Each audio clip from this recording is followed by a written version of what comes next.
தமிழ் பண்பாட்டு மையம் 11ஆம் ஆண்டு விருது வழங்கும் விழா. உலகத் தமிழ் பண்பாட்டு மையத்தின் 11ஆம் ஆண்டு தமிழ் அறிஞர்களுக்கான விருது வழங்கும் விழா மற்றும் நூல் வெளியீட்டு விழா இன்று டாக்டர் என்.ஜி.பி. கலையரங்கில் நடைபெற்றது.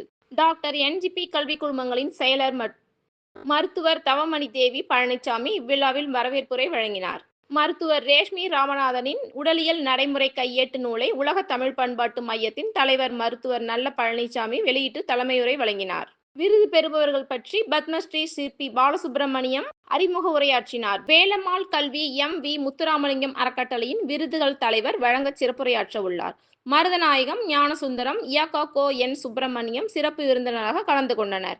எழுத்தாளர் வண்ணதாசன் பெரியசாமி தூரன் படைப்பாளர் விருது பெற்றார்.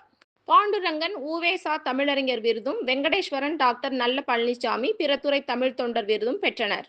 சிறப்பு விருதுகள் சேதுபதி எழுத்தாளர் புன்னகைப்பூ ஜெயக்குமார், சூலூர் ஆனந்தி ஆகியோர் விருது பெற்ற விருந்தாளர்களை மகிழ்வுரையாற்றினார். பேச்சாளர் பாரதி பாஸ்கர் வாழ்த்துரை வழங்கினார். உலக தமிழ் பண்பாட்டு மையத்தின் மதியுரைஞர் முத்துசாமி நன்றுரையாற்றினார்.